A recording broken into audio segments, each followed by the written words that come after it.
Give me a one in the chat if you can hear me. Give me a one in the chat if you can hear me.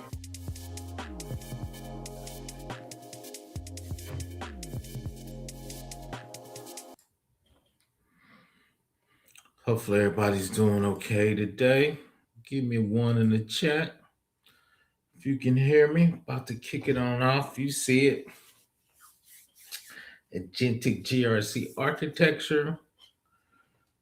Really, everybody's tapping into the AI agents. So let's, I guess, hit the slides.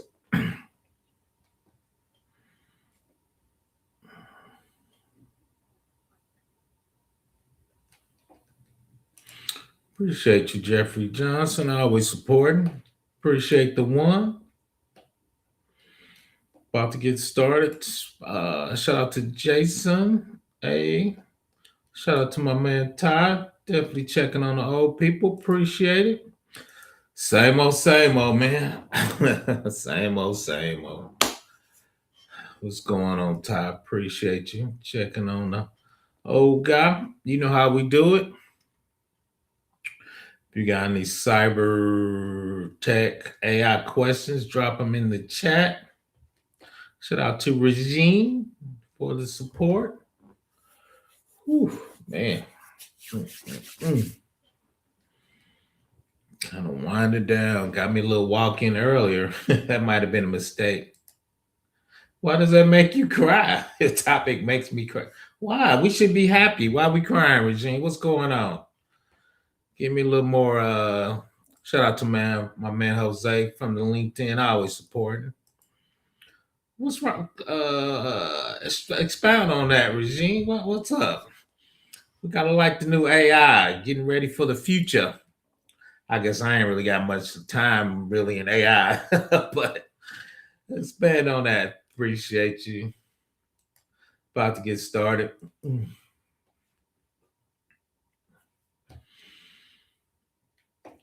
M-O, Mo?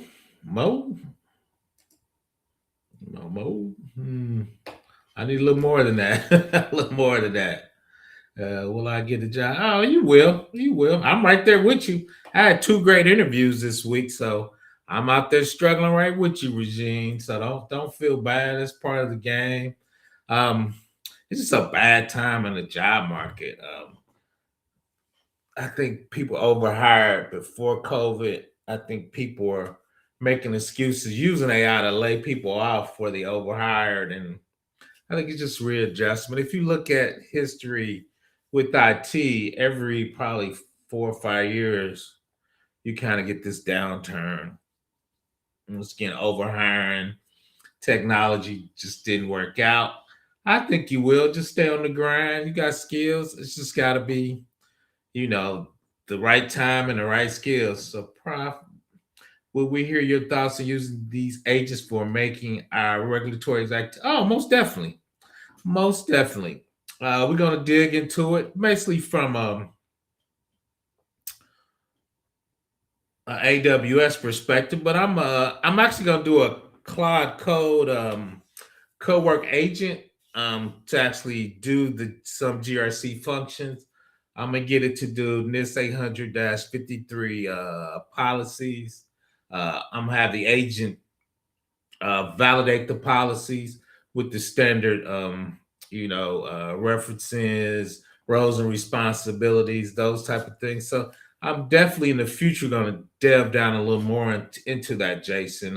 Shout out to Chris from Study GRC. He wants me to lab more on that, but no, I'm definitely going to talk about it from kind of theoretical, strategic level. But I'm definitely going to drill down into some things. Long story short, I've been actually reading up on core work.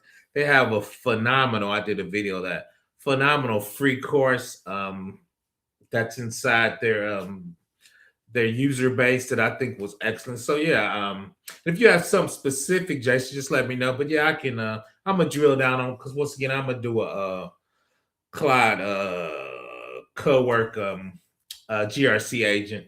I'm having generate standard policies, procedures. You're gonna say, okay, everybody know I do AWS. We got our on-prem. We connected to the Active Directory. We're going to use Active Directory connected to AWS. You select a couple things and I say, this is the standard policy for access control. And part of that will be onboarding, offboarding. AWS has this thing called vending machines where you kind of pick the role and like you're doing a vending machine, and that'll give the person their onboarding job roles and responsibilities off of that. So yeah, we definitely gonna touch on a little bit on that. All facts, just all facts. Oracle needs money because they're trying to build those data centers, and I don't think they can fund it out of free cash flow. I've been looking at that. Oracle's how I made my first bag. I was an Oracle DBA for 5 years. That's really how I really made my first money in IT. So Oracle, and one of my last jobs, we were actually using, which was crazy. We was actually using OCI, Oracle's data center. So, but yeah, Oracle needs cash flow to build a data center. So I think that's where their layoffs are coming from because they I think need like a $500 million. We can look it up. It was some crazy amount of money to build those data centers. Never in a battle. It's not a battle, Delay. We working together, man. We not battling with AI. We're gonna use AI to help us be more efficient, help us scale up, help us with some of the drudgery things we don't want to do. So hopefully it's not a battle with AI. It's a co-work, like they say. It's a cloud co-work. We working together. Europe is different. So many jobs in Jersey prior regulations. But I think we got that here. We got that duality for the AI and AI governance. There's a ton of jobs, but the rest of that we cut down. So it's weird. You see guys, companies laying off, but if you look, they hiring a ton of AI, agentic programming. Part of that's data engineering, machine learning is part of that because to train the data, you got to get the data pipelines with data engineering, get the data smoothed up, get the data cleaned up, get data from different sources transformed. So all the states line up, they're using different abbreviations in different systems. So you got to get all that cleaned up. So from a data engineering standpoint. So I think that part is the AI machine learning is off the chart for the United States too. The employers will look at labs if you don't have ooh, that's an excellent question.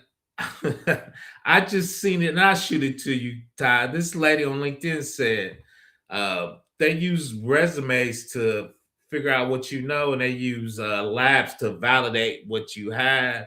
And I think they would validate your labs without certs, but I'm not 100% sure on that. They would, but I think what happens now is so many people like myself are looking for a job, highly skilled people. So they're using certs and degrees to cut it down to a manageable spot. I just made it to the last round of 4 guys, and I went on site. It was on site job, and they had 150 applicants apply for them, which I thought was crazy. I thought usually if you go on site, you'd be down to 25. They said they had 150 because there's so many people qualified looking for a job. And I'm in Indianapolis, which is a major city inside Indiana. So there's a lot of talent here. So shout out to my man, Dr. Finesse, for joining us. For me, currently OneTrust, right? Side hustles. That's a good trifecta. ISO's hot. It's growing in the United States, which surprised me. I'm a FedRAMP NIST guy, so originally those were the main compliances inside U.S. OneTrust, I usually do more Archer because once again I work for big companies. They had Archer. I was working for a smaller company for a while. They were using Drata, so I'm familiar with a few of those. But no, that's a good combo. Once again, shout out to Dr. Velez. Let me get started. Once again, got any questions, cybersecurity, or if you want me to drill down to a certain sector, my man Jason, we're going to kind of dig down a little more and talk about how we're going to use these agents. Once again, co-work and cloud code is hot, so I've been studying up on that. So we're going to kind of drill down how we would use those particular. Then once again, I'm going to do some labs on there. Shout out to Study GRC. They want me to lab a little more. I've just been kind of busy. So once again, overview. Agentic GRC is a mind shift is missing. I pulled this article off Bleeping Computers, so that's kind of where I summarized it from. The technology is not the blocker identity and role transformation is. Key takeaways: most GRCs already understand AI agents and have a budget. Adoption styles due to uncertainty about the future role. Agentic AI does not optimize workflows; it actually replaces them. And we're going to drill down into what we mean by replacing them and the different roles. And I'll be kind of leaning that way. Once again, AWS has AWS config for Conmon, continuous monitoring. It builds all that way up, so it's not really a static assessment anymore. And I think that's what they're saying, going from static assessments to agents to more of a Conmon and optimizing workflows. So we're going to drill down that a little more. The real problem identity crisis is traditional GRC. We talk about, which I've done for years, evidence collection, audit coordination, spreadsheet tracking, control validation. And that's kind of where I live my my life for the last 15 years, is kind of really into that section. Even though we did have a ton of Archer and Drata, it all spits it out in the spreadsheets. I'm like, dude, I thought we were getting rid of spreadsheets. But what the agentic AI is, we going more to evidence is auto-collected continuous. Controls are monitored in real time. Audits are auto-prepped, and remediation is auto-triggered. GRC professionals lose the operational identity. They're not sure who they are when the operations aren't theirs anymore. I think it's theirs because you got to own the Conmon and continuous monitoring. Once again, I set up AWS config. I gotta check it if something's out of sort. Maybe we were at 85%. Somebody put a release out, and we down to 70%. Right? I'm gonna trigger an email to me into the audit team to figure out what happened. Right? So one time I had a release go into production, and I had to check. They forgot to put the hardening back on, the hardening scripts, run the hardening scripts back on IIS. I'm like, dude, where the scripts at? Oh, we forgot to run them. Now that can't happen ever again, right? So we gotta make sure we're doing monitoring in real time, right? Screenshots, oh, facts, screenshots, and saying we're doing screenshots. And so then I got an argument with a guy. He did a screenshot, but he just took a screenshot of like 3 lines. So I'm arguing with the cloud engineers. I need to see the screen with the date and time on it, right? So that makes the auditors feel better that we're not making this stuff up. At least have the date and the time when you took the screenshots. But you're right, Jose. We're trying to graduate up to a level above screenshot, right? The 2 is goes out and checks your infrastructure, goes out and check your database, goes out and check your app server and your web server.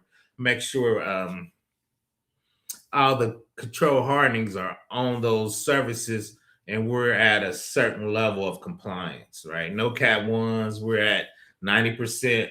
What we don't have, it makes a schedule, and these are the things we need to get fixed. These are the findings, and if we can't fix them, what's our compensating control and what's our mitigating controls in there if we can't, fix this findings in a certain time period? Right. So a lot of that could be automated, or at least comes back and tell you and give you a recommendation.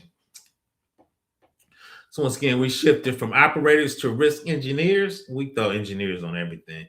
This aligns with the ideal of GRC engineers. We're talking about programming as code.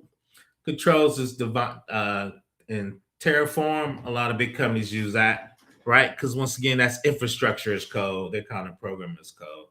JSON YAML. We want to have it versioned into Git in case we need to roll back. The old GRC, and my man Jose was talking about the evidence collectors. We would be screenshot. Now we're trying to go more to risk architects, audit managers into policy designers, spreadsheet tracking into control engineers, compliance reporters into real-time risk advisors.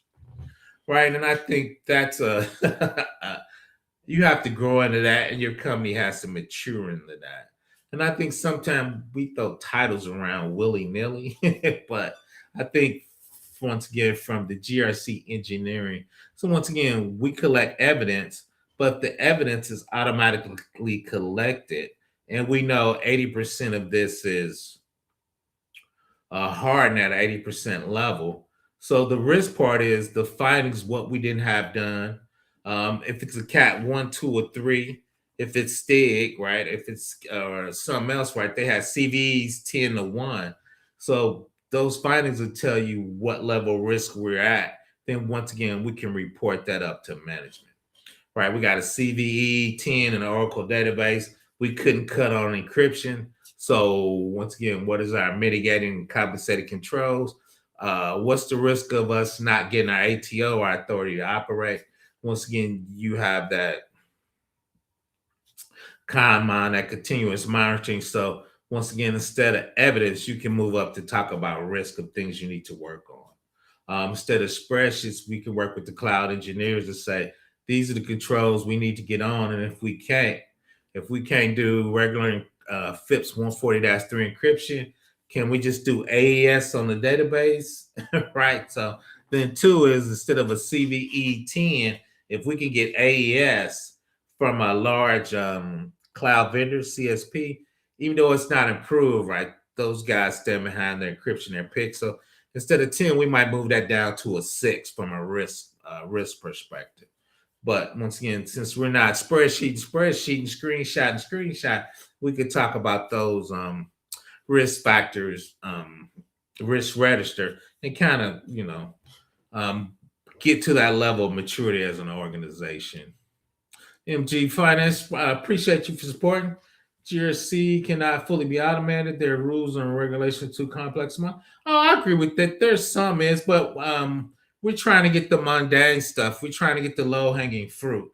I think you could probably automate the 80-20 rule. I think 80% you can get, you're correct. That last 20% is going to be hard. And that last 20%, you probably need legal input, procurement input. So, yeah, but I think you can do a very large segment of that. Chime in on that, MG Finance. That's my thought pattern. I think you can get 80% of it. Some of it, you're right, you can't. And some of it, you don't want to be fully automated because we know agents hallucinate. We know sometimes they get the wrong answer. We know sometimes what they build on wasn't correct, right? So we do need to human in the loop because for the ATO, if I'm responsible for it, I'm looking through a lot of it, right? Some of the stuff so mundane, like policy, we can track it. We can make sure it has the regular stuff. But if you talk about findings opening from a scan, yeah, I'm gonna stay on top of that. So I agree with you, MG Finance. But I think we can automate like 80% of it. Have you used Marin with? I have not. I'm an old guy. I don't know. I don't know if Marin MD because I'm a FedRAMP guy. You usually have to have STIGs or schisms on those databases. And I don't think DB had those validations on it yet. But I need to check. I haven't looked at it. If I'm on AWS, because I work for big clients, we're either going to do Oracle, IRS, their version of Aurora, which is their version of Postgres, and SQL, MySQL. So I usually use those 3 versions. I try to use their versions of it because it's optimized actually to run in the cloud. What did I miss this title? It's not a big title, man. Just GRC agents. Talking about AI a little bit. I think I didn't do a very good job on the slides either. Ease up on me, Farron. Ease up on me. Ease up on me. So let's keep going. Once again, put your questions in there. What agents actually do from the Agentic GRC platform, pull evidence directly from AWS, Azure, or SaaS, map controls to framework. Everybody know I'm a NIST guy. FedRAMP, shout out to SOC 2 Type 2. Continuously test compliance, and I think those are the things we're trying to implement before we can have that, once again, ConMon, that continuous monitoring. Open and track remediation tickets automatically. Generate audit-ready reports instantly. but they cannot. And shout out to my man MJ Finance. That's what he was talking about. Define the risk appetite, interpret ambiguous controls, decide business trade-off, and validate if outputs make sense. These remains human responsibility, right? So, like you said, you can't be fully automated, and these are some of the things that they believe humans will still own because you want to be risky, not risky. I do federal work. You're not going to be risky. It tells you what you can do or not do, and even with your mitigation controls and your compensated controls, you're not going to get too crazy with it. But once again, shout out for MJ Finance. But once again, the humans, we still gonna need jobs out here. Define risk appetite, interpret ambiguous controls, decide business trade-off, validate if output makes sense, right? And a lot of times I do stuff with ChatGPT and Cloud, and I'm like, that's not right. Right. So that's one of the things I think as a human, you being to look at the output of AI to say if it's functionally right. Now, it could be right for strategically general, but for your particular company, it's like, oh no, that's not how we do it, or that's not how we want to do it, right? And one of the guys he taught looking at it and figuring out the taste of the output, so you know if it's appropriate for your company. And once again, that will be a human job. Howdy from the RC Deal Desk and Proposal Factory now online. I appreciate you. Thanks for joining me. Let's keep going. Expands insights while Agentic GRC is struggling. Governance gap, biggest risk. Organization deploy agents faster than they can control them. Leads to unclear accountability.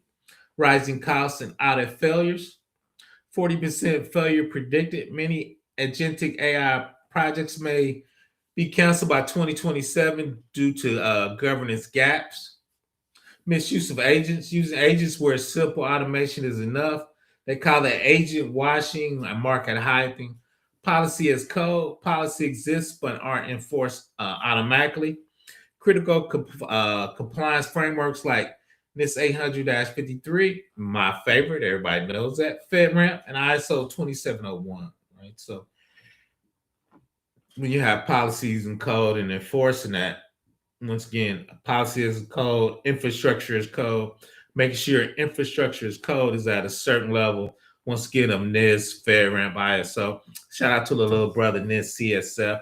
Allow that, once again, you can do policy as code, aka infrastructure as code, meaning it's already been validated to do that type of federal work. Once again, drop any of your questions in the chat. Agentic architecture align closely with the AWS GRC. This can be replaced with Azure or Google. Most of these are still going to be the same at the top, and they're going to have their service. This is essentially GRC, DevSecOps plus AI agents equal continuous compliance. And we're going to drill down into these layers. You got your data source at the top, your injection layer, your agent layer, your policy engine, your workflow automation. We got to get our automation in there. Cloud coworkers taking over the planet with their automation. Then two, you want to roll up to dashboard and reporting. We know our execs love dashboards and reporting. And two, a lot of times our 3PLs or our external assessors want to see those audit-ready reports because they're going to take those and kind of drill down and validate what your report's saying. Are you using the proper encryption? Are you using encryption at rest? Are you using encryption at transit? Let me see your standard 20 policies for NIST 800-53. Let me see your 20 procedures for those security funds in this 800-53. Leading agentic platforms for 2025. Here's a breakdown of real vendors. So I put a couple of those in there. Dedicated agentic platforms and adults. Strong and evidence automation, continuous control monitoring. We're focused on agent-driven audit lifecycle, which is crazy now. Every platform has an agent, right? Every platform now is trying to get some of that AI money, and I guess in the stock market, right? So, Drata, I've used that a little bit. SOC 2 ISO automation leader, moving towards continuous monitoring. and AI-driven control testing. I think I pulled out like 4 or 5. ServiceNow, which is getting a lot of pub. I need to see if I can get a sample of that or proof of concept of that. ServiceNow GRC is getting a lot of run lately. Integrates with workflow, risk registers, security operations. Once again, moving towards AI-driven orchestration. Now assist.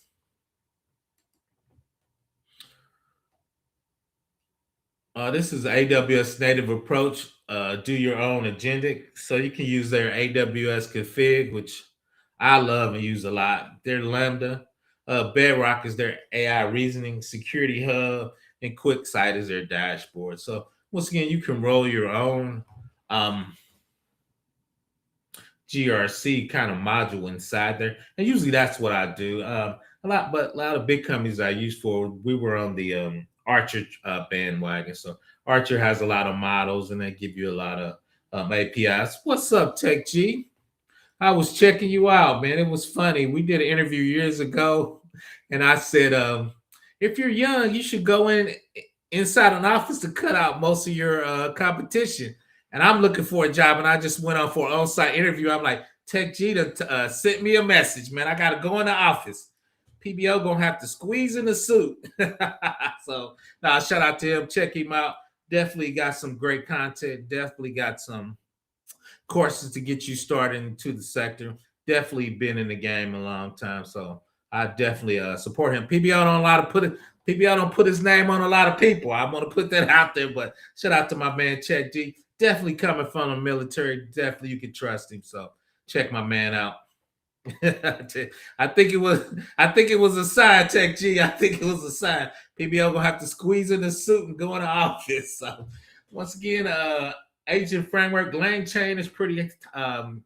I see that a lot with cloud, cloud co-work, and actually cloud. I'm messing their name up. Autogen, custom GRC agents, audit, co-pilot, remediation bots. So once again, I think we're gonna do cloud code, GRC agents. So I'm kind of getting those labs together, kind of how we're gonna walk through and build it. It's very interesting.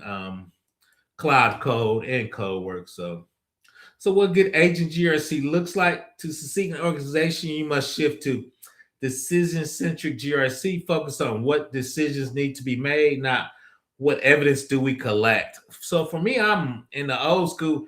We collect the evidence so we can make decisions on what the evidence tells us, right? If we have a finding from that evidence, it tells us, we need to do a compensating control, mitigating control, or just see if we can get them to accept it, right? But if it's a Cat 1, we know that's not going to happen, right? So for me, we need to collect evidence so we can make risk decisions. GRC agents means they're collecting the the artifacts automatically. Then since they're collected automatically, you can make your risk decisions. Once again, I use AWS config. It scans. It'll tell you your NIST 800-5380%. These are your findings. These are what you need to fix. Then with those findings, we can tell what is the risk of our organization, right? If you got a couple Cat 1s and they're big and you can't close them, right? Your infrastructure is at a high risk of getting hacked. A Cat 1 means it's a open vulnerability and people know how to hack it and open it in the wild. A lot of times you might need to put a patch on it or some other things, but if that's open and it's a Cat 1, right, that tells you right off the bat your organization's at risk. Once again, continuous compliance, no more reporting time audits, real-time control validation. Once again, we're going to look at those different layers, and AWS config is going to be in there, right? Because it's going to show us, once again, the percentage of that, and it's going to tell us. So if somebody puts a fix in production and they break something, a lot of times we wouldn't know that until we scanned, or we might scan once a month, or when we got an audit. That's going to tell us continuously where we at. And two is going to tell you what level of risk you're at. So I think that's where what risk decision needs to be made. Sometimes it's a money thing. You got to wait till work next year's budget. Policy as code. Controls become executable, testable, and version control. So we doing policy as code. I also put infrastructure as code in there. So when we spin up the infrastructure, right, it's going to tell us we got this many web server, app server, database. It automatically creates our DR site. So all of that at a certain level for our tenants going to tell us once again from a con perspective, continuous monitoring, what level we're at. Then since we version it, we can tell at this date when we put this out, this is what's being built. Maybe we built something wrong. Maybe we broke something. Maybe we built an EC2 with the wrong version of Windows that left us open. But since we have the version control of that, we can go back and do an analysis of that to see where we're at. But we know we're not going to make those mistakes. We're going to stay on top of human in the loop. Shout out to my man MJ Finance. We were talking about that. What agents do autonomously when escalation is required. So we definitely got to figure out where we need to put our humans in the loop. Like he said, I don't think you can fully automate GRC. Right? There's a lot of things. Once again, there's findings, vulnerabilities, timing. Like you said, what's the risk appetite of your organization? Leadership has to accept some of those risks. Maybe we don't have the money for it, but they want to go ahead and run what we got, right? Once again, that's a management decision, not a PBO decision, right? So once again, GRC engineering, we're going DevOps, DevSecOps to GRC engineering. Right? We're talking about development operations. We're talking about how do we build EC2s? Are we using Linux? Are we using Windows? What Lambda we're using from a disaster recovery, right? All that's DevOps. DevSecOps is how are we securing it? What encryption are we using? Is the database encrypted at rest? So from a DevSecOps, what security controls do we have in our dev operation? And really, GRC is we need to make sure all that stuff is compliant. We want to make sure all that stuff passed the NIST 800-53 check or the NIST CSF. Everybody know I love NIST 800-53, the big dog. So once again, so that's really the level is we're going to build it, we're going to secure it, then we're going to make sure it's compliant, right? So that's kind of the natural stepping stones for that particular path. Strategic insight, most important. GRC is finally becoming what it's supposed to be all along. Not paperwork, not audits, not spreadsheet, real-time risk intelligence, business decision support, continuous assurance, right? But that's once again, that's the top of the pyramid for our CMMC, not CMMC, CMMI, right? That's the maturity level of your organization, right? A lot of people just not that mature, and a lot of people don't have that talent to get to real-time risk intelligence, business decision support, continuous insurance. I work with a lot of companies. I'm like, dude, can we just get our stuff patched? Can we just get our STIGs and our schisms and our CIS level 2 hardening on? A lot of companies I see struggle with that. So when I see this a lot of times, I'm like, that stuff sounds cool. We got to block and tackle before we throw a flea flicker, though. So that's once again PBO being old and grumpy. Shout out to me. I'm gonna give myself a shout out. Then once again, looking at the layers, I did the AWS top. We were talking about AWS config, CloudTrail is their SIM for APIs, logs, and how you keep tracking of that. Once again, your ingestion layer, your API connectors, ETL, and your streaming. Right, so we're gonna get our transformation and our load in there, extract transformation and load, because we're getting data from all over the organization. People don't realize you got to get your data in order so your agents can read it so they can make informed decisions. Most people can't get their, I call it their data lake. They have a data swamp. They just got data all over. It's not secure. They don't know what's what. So they just letting their machine learning guys just go through it willy-nilly. Then after that is your agent layer. We were talking about that. Evidence, collection agents, control testing agents, and remediation agents. Policy engine, once again, policy as code. Then they have their risk scoring. Once again, policy as code, infrastructure as code, kind of getting that more into a script-like format so you don't have to manually build stuff. Your workflow automation, you can use Jira, ServiceNow, Slack. Once again, you can kind of roll your own with AWS or Azure. Then the last part of that, what management like, and I call them the beautiful people. We're gonna give them dashboard and reporting, right? They're in the suit, they're in the office looking cool, and they just looking at dashboards, right? They're making decisions on dashboard. But to get to a dashboard, you got to do all this heavy lifting before you can get to a cute dashboard, right? So I always tell people the dirty work's up in there, right? Getting your data lake together, getting your security in your data lake, so you know you're getting least privilege.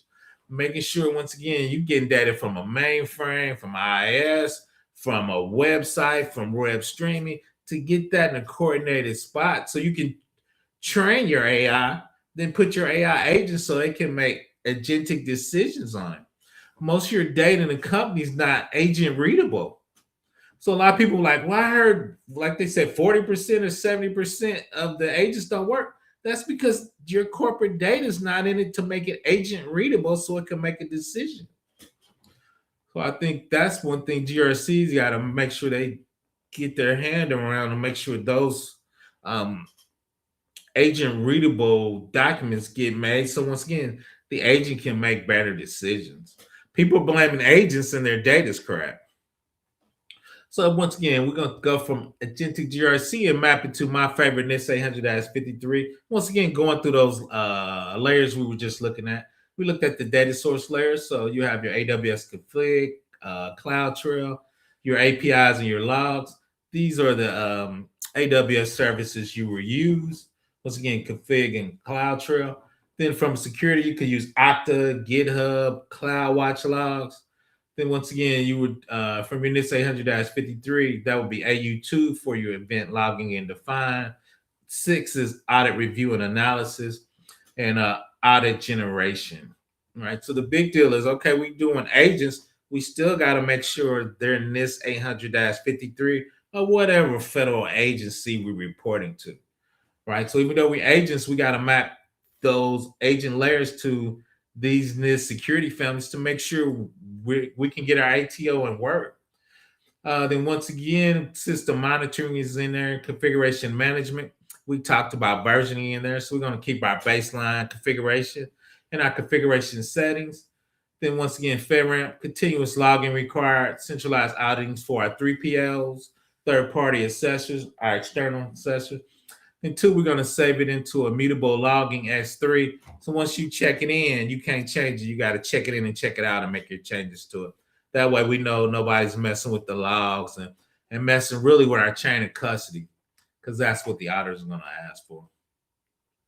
We saw the ingestion layer on there. These are our AWS services we will use for that. Everybody know I'm on my AWS kick. So API Gateway, Lambda, Kinesis, and InventionBridge, and AWS Glue is kind of their data engineering, transforming your data, putting your data in one spot, cleaning your data, and once again, making it agent readable so the agent can make good decisions. Once again, most projects I've seen where the agent failed, the agent had bad data. All right, so they blame the agent and they didn't put, once again, their data wasn't clean and made it agent readable. Then once again, our ingestion layer on our NIST controls, we talk about system and communication protection, SC7, boundary protection, 8, transmission confidentiality.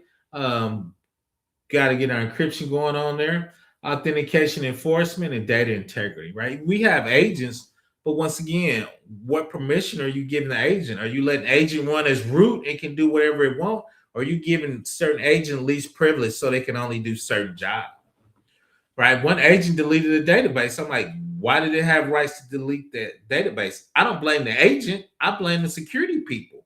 We're responsible for that. So if an agent goes rogue and delete a database, I'm like, why did the agent have the ability to delete a database? Now, if you said to delete every row, right, you might give it delete on a row, but it shouldn't be able to drop a database, right? For me, once again, we saw DevOps, DevSecOps. Where DevSecOps at? You cannot give the agent root to a box.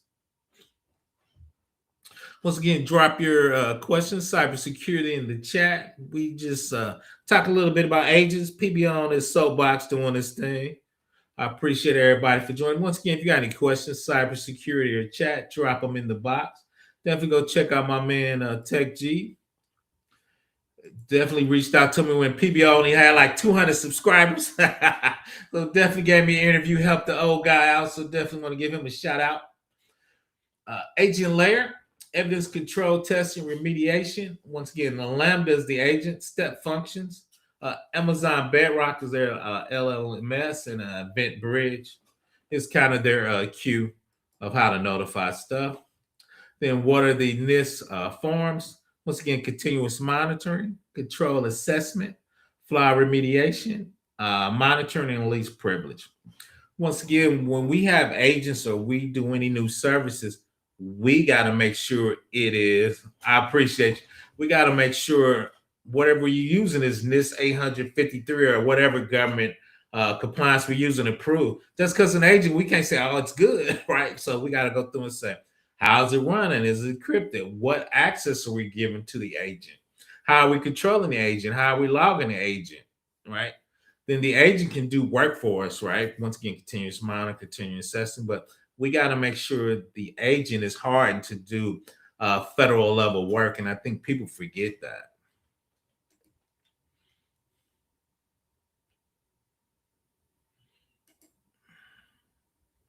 A policy engine, you can use OPA, Cedar, or risk scoring. Services, open policy agent. AWS Cedar, that's what I use. Verify permission, custom rules engine. So Cedar's their really rules engine. They can say when the agent comes through and reads certain stuff, once again, from the data side, what access does the agent have? Right? We give the agent access, but when the agent goes to read the data, those two together should be its permission. Right? So we want to make sure we have layers of security. So one thing won't get us hacked out here. We want to make sure we have top security.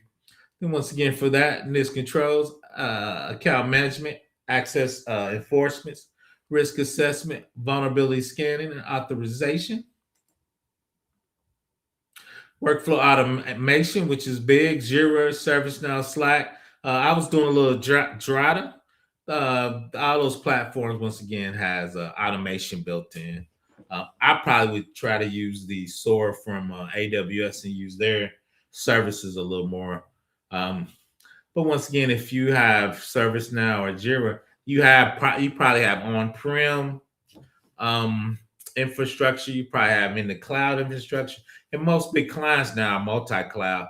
Then they have third-party vendors they're reaching out to out of their tenant, right? So creating a workflow between all that and trying to manage that and really assess all that sometimes is pretty tough. Then the workflow automation, once again, incident handling, incident reporting, personnel sanction workflow escalation, and change control. A lot of times, personal sanctions is when you onboarding, offboarding, and you putting people on PIP, right? That's the workflow escalation. And a lot of times, you want the agent to do it because depending on what action you give a user, you might take some of their privilege away. Because you might think they're a danger to the organization, because the PIP might mean you're gonna fire them in 2 weeks and you know it. So you might want to take some of their privilege away, right? And doing it from an agent and a dashboard, you can say, okay, what privileges and what can this particular user do?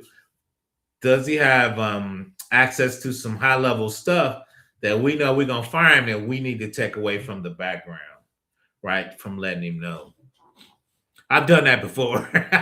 So we were talking about the dashboarding, security hub, configurator, and config aggregator. Then their dashboard is Amazon QuickSight. They actually created a whole new infrastructure for QuickSight because from data engineering and AI, everybody's got dashboards out the wazoo. So they've actually drilled down, and I'll probably do a couple QuickSight labs. I don't think I'm gonna be doing a lot of dashboards, but I at least kind of want to know what they look like and how easy they're built. And part of that, once again, is your vulnerability monitoring you want a dashboard, continuous monitoring, your audit review, and from the PMs, you want your metrics and your reporting.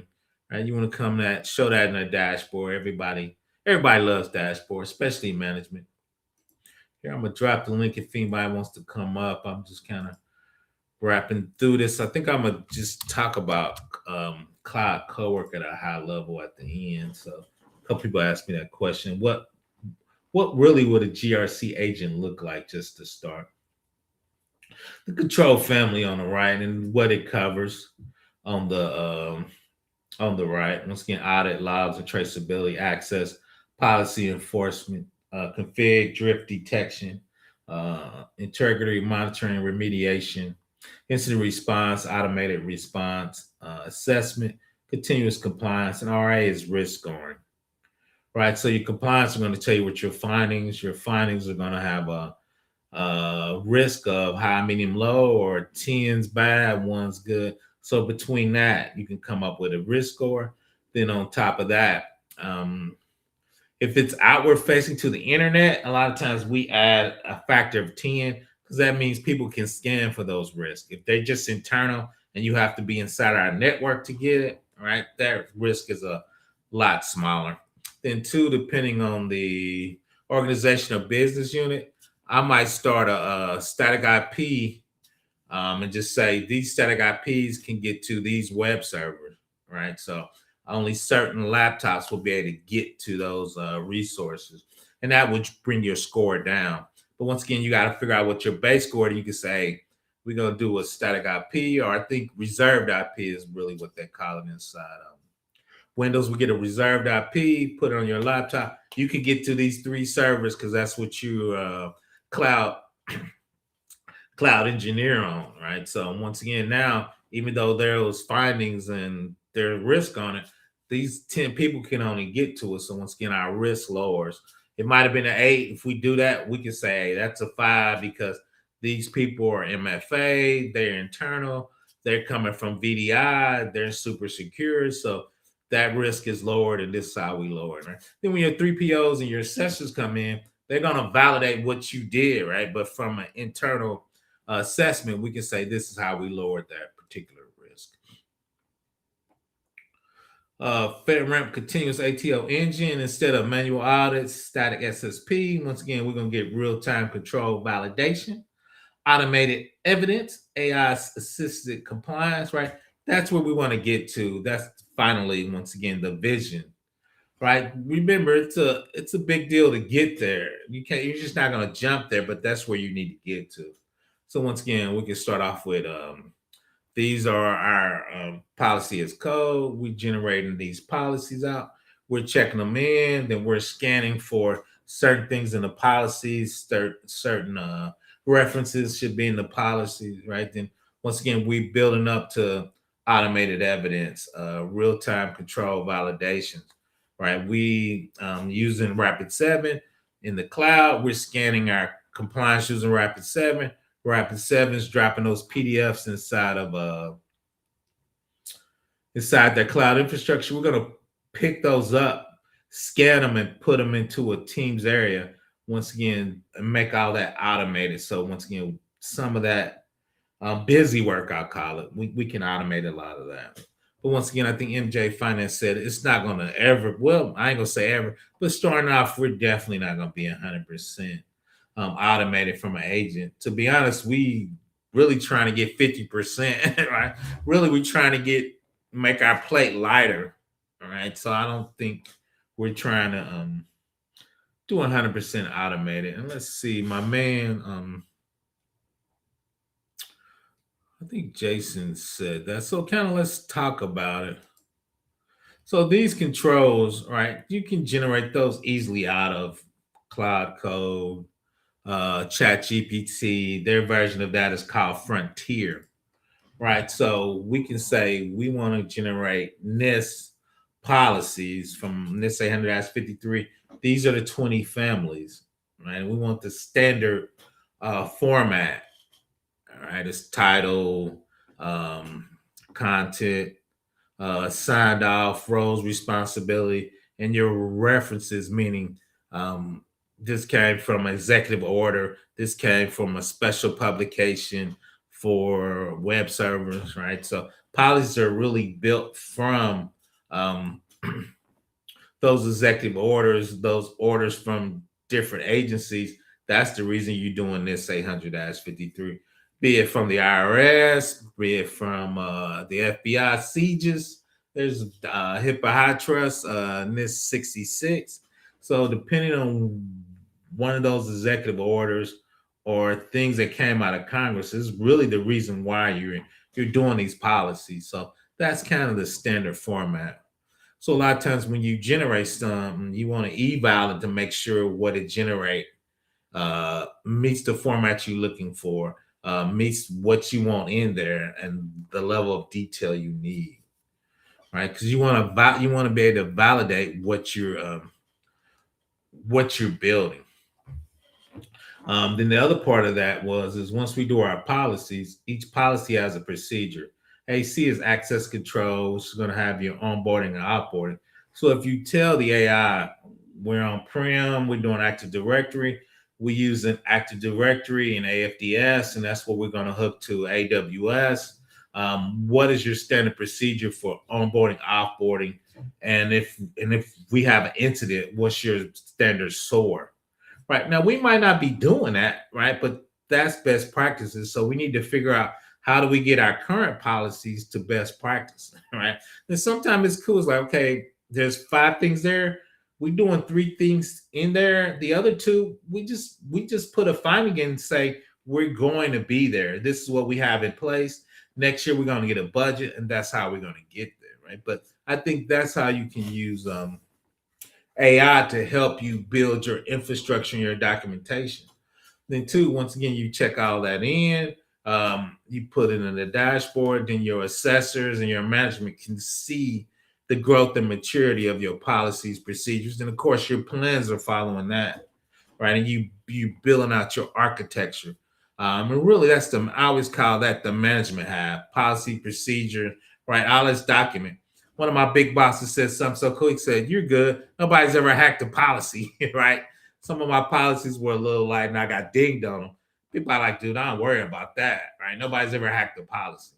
But once again, that's some we can grow, some we can add to, some we can mature, some we can look forward in, and some really we can have AI help us generate those and make those smooth. People have been facing some mental blowout looking at these other hackers getting it in. I think that's normal, Ty. I wouldn't worry about that. I mean, it's hard to worry about. Um, there's always going to be people in front of you, and there's going to be some people behind you. I just think, and I worry, I struggle with that sometimes too. Is I'm trying to figure out what I need to do to learn the stuff I need to do, just kind of stay in my lane. Because when you compare yourself to people, man, you're never going to be happy, man. I try to set my own agenda, right? I've been AWS and I've been getting my certs. So that's kind of what I wanted to do. Now I'm kind of tipping my toe into this, right? Okay, everybody's got AI. The first thing is how do you assess AI from an AI governance? And the second piece of that is how do you use AI to make your job easier? Right. I always like to assess it first because if somebody says, well, is this approved? You don't be stuttering. Yeah, I did this. We looked at the access control. We're logging everything. A lot of times in there, it's called a model card. It tells you kind of what the drift, what's it's for, it's overview that they have to put inside their tool. So a lot of that's part of that. Let's see what my man Farron said. Okay, I'm the doctor at Girls. That's cool. No, that's cool. I'm actually using because I'm an AWS guy. You could use Bedrock, and inside Bedrock, you can pick your LLM. So inside Bedrock, I'm actually gonna pick Cloud Code and use the guardrails inside of AWS because they have prompt injection. You can say these words are cool, or this sentiment is cool, or anything that's these bad words you can block in there. So AWS Bedrock has a ton of guardrails too. That's cool. We need to kind of compare notes. My homie Chris is using Deploy Llama. since I'm usually in corporate stuff, I try to use AWS, or nobody's using Copilot, but trying to use something that people use in large companies. So let's see what my man Larry said. We need that PBO in here. I don't know about everything, man. The cool thing though is, and Tech G can chime in on this, man. When you've been in the game long enough, your base is so big where, I was taking some AWS certs. I was like, well, I've done this in a different version, right? DevSecOps, I should use PVCS, and I used to build stuff and put it in production. Now they automate it, but I've done it by hand. So a lot of those terms I've known a lot, man. So it makes it a little easier. And I probably had every job under it. The only thing I've never been is a Linux administrator. I haven't officially been a cloud engineer, but I've done a lot of compliance in the cloud, so I'm super comfortable in the cloud. But now, just trying to figure out the next big wave to jump on, Larry. I only got about another 7 years, man. I need to jump on this last little wave and get on to the end, man. I'm trying to get to the end. Once again, drop your questions in there. I kind of want to touch on a few things. Let me know if you want me to go a little deeper, Jason, on that cloud code. Cloud code. He making me messed up. Cloud code. So that's pretty odd. So that's next on my list. I needed to I was looking at data engineering cert on AWS because I used to do that forever and I actually enjoyed that. So once again, just dipping into the AI, because two part of that is you have to get your data correct so AI can train on it. Right. And even if you're not training on it, just so it can read it. Right. We were joking about what is that? They do loans. I think it was Kernan. I forgot the name. When you split up into four payments, their AI pissed a lot of people off, right? Because they were customer services. They were just short and giving people the answers. But that's what they told the AI to do, right? So now we went from prompt engineering to content. What does that mean? If I tell the agent to optimize customer service, right, from 11 minutes to 2, I don't care if it's pissing them off. But if I say, hey, I need you to go out and customers that spend over $500,000 or customers that, take loans and pay them off on time, I need you to send them to the human person, or you need to let them vent and give them more time. The whoever created it didn't give context engineering around prompt engineering. You just told it to optimize customer service. You can say, okay, optimize it in customer service, but retaining our customers is our number one priority, right? So if this is a good customer and we got ways to give customer score, if this is a high value customer, because a lot of times 20% of your customers might make 50% of your money or 80% of your money. You don't want to piss those 20% of your customers off, but you got to put the context around the agent to help the agent understand that. And that's part of what we talk about with your data. So if you just say, okay, here's your customer service data, but you never gave it customer data and tell it how to value a customer, right? You say, okay, we want you to value our higher customers. What does that mean? Is that what they spend, what they borrow, if they pay it back on time? What is that calculation? So the agent know how to make those decisions. So I think a lot of times we're not giving the agent context, and now they call that context engineering around, okay, just optimize customer service. Okay, PBO was late last month. I'm just gonna hang up on him, right? So he need to get off the phone, right? I'm trying to turn it over like you told me, right? But Larry could be once again spending money, paying it back. He referring people. He referred 100 people right there, by so you don't want to piss Larry off, but you didn't give the agent any kind of numeric way to figure that out. So I think once again, when we talk about agents, that's the level of agent readability that I think people are struggling with. That's why they went from prompt to context engineering, because they were given agent tasks, but they didn't think about that task inside the context of an organization, right? Once again, you can optimize customer service, but if you pissing them off and you losing customers, right? So how do you tell the agent to optimize on customers? How do you score what a valuable customer is. And I think people learn that by training. You learn that by seeing what your manager doing. You in a meeting, you like, hey, that was a valued customer.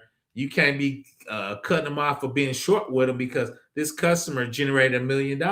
You didn't tell the AI, you didn't tell the agent that. How's the agent supposed to know that?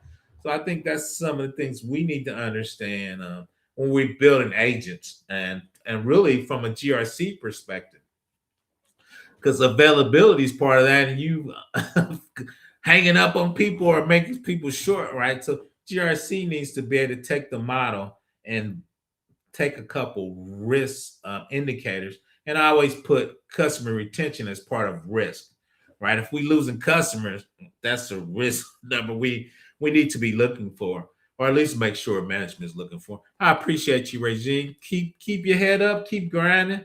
It is hard out here. Like I said, I finally shout out to my man Tech G was sending me subliminals when I saw that when I saw that video come up. I think we was about 3 years ago. I said, yeah, these young guys, y'all got to come in there and keep it going. Then the cat was like, maybe that's a message to me. So once again, I had a great on-site interview. It was a little iffy because they do webcam, so I don't know if I want to do operational security on webcam. So I need to figure that out. So I don't know if I'm going to get it, but that's one thing that's making me a little trepidation. I'm more a compliance and paperwork guy. I haven't really done operational security, even though I keep saying I want to do more operational security. I haven't done operational security at that level in a while, but it is a great opportunity, super close to my house. So we'll see if I get it, man. I might be jumping the gun. Once again, I want to appreciate everybody for joining me. Shout out to Regine. I dropped the link if anybody wants to come up. No pressure. I hang out any longer. If anybody wants me to expand on what I was talking about. 9 times out of 10, though, I do have a AI playlist out there. You can definitely go check that out. I've been creating my playlist. I do have a NIST federal playlist. It has 80 videos. So I'm going to start playing that on Sunday. I think I'm going to put that in a playlist and play that on Sunday and just kind of group certain groups together. Have my Sunday playlist of about 10 hours. Shout out to YouTube. I think you can only go 10 hours long. Once again, shout out to Regine. Shout out to my man Larry. Shout out to Farron. Shout out to my man Ty. Shout out to Tech G, definitely for joining me. I'll be checking his videos out. Definitely go check him out. He's got some nice courses if you want to get in the game. Shout out to my man Jim R. Shout out to Jose, my LinkedIn guy. Shout out to Jason. Let me know if you needed anything additional. I just want to touch on what that would look like. Shout out to my man MG Finance. He was correct. GRC cannot fully be automated. There's rules and regulations. I agree with that. I think we got a lot of low-hanging fruit. I'm hoping we can get up to 80%. And I'll let you know when I start building mine out. But no, you are correct. I wouldn't want to get 100%. A lot of that stuff I'm a personally responsible for. So there's some things I always need to review that are high level that I know the 3POs are looking for. Shout out to my man Kiki and Jasmine. Shout out to my man Dr. Finesse. Shout out for delays made. We're not battling with AI. We're trying to work with AI, but I feel you. Let's see. Shout out to my man Jeffrey. I always support. Definitely gonna see him Thursday at Study GRC. I'm usually over there bothering those guys. So once again, if you need anything, just usually put a comment on my video. I usually see most of those. I've been lacking on my my email that's attached to my channel. I need to get it together. I think my job search has been kind of throwing me off a little bit. I got to get back on it. Kind of threw me off a little bit, but you know, it's ugly out here. You just gotta. Oh, shout out to Mahogany Vaughn. Thanks for joining me. If you need anything, just ping me on LinkedIn.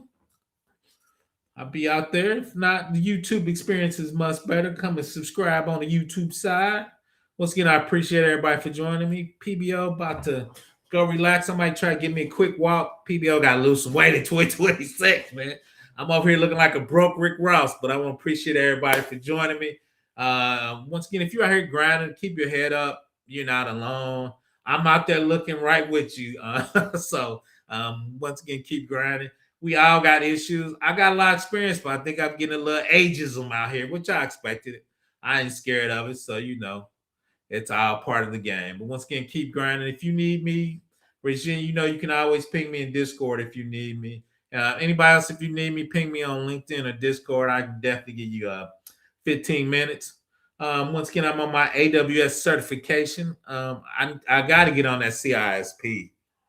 I had a few jobs making it mandatory. I usually have enough experience to get around it, but I need to go ahead and do it. I need to stop playing and get on that CISP.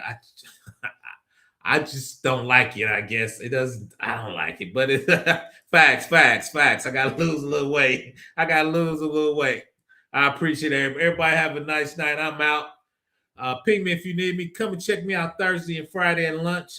We usually do lunch and learn. Come and check us out. I ain't figuring out what video I'm gonna do, but we're gonna do something. Once again, I appreciate it.